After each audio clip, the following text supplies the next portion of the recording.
Hello and welcome to the Fast Track Travel Clinic with me, Simon Calder. And let's start with a question from Ari Ryan in Toronto, who boarded an Ethiopian Airlines flight from his home city to Addis Ababa on what he believed to be a non-stop trip from Canada to Africa. We ended up making an unscheduled stop in Paris.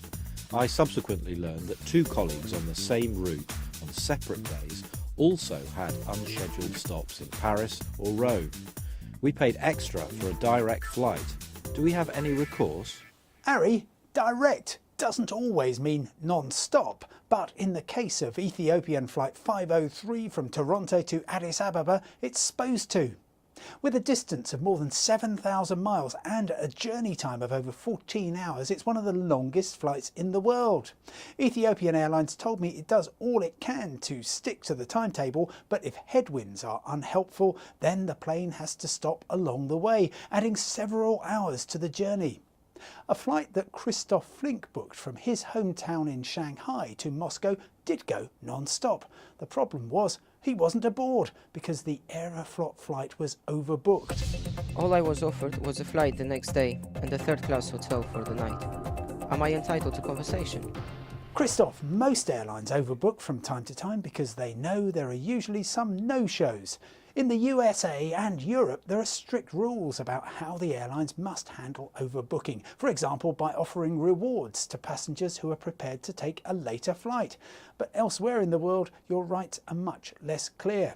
And in your case, it doesn't help that Russia hasn't signed up to the 1999 Montreal Convention on Passengers' Rights, and therefore Aeroflot is covered by the less onerous 1929 Warsaw Convention. Next, you may recall the travel clinic question about how much time must remain on passports. Kim O'Neill from Salalah in Oman says he takes exception to my advice that you can use an EU passport right up to midnight on the day it expires. Such advice needs a health warning, as we found out to our cost. My son was refused boarding on his flight to Oman, apparently because of airline rules, as he only had 3 months left on his British passport. That cost me $1,500. So whose rules apply, the airlines or Europe's? Kim, the answer is neither.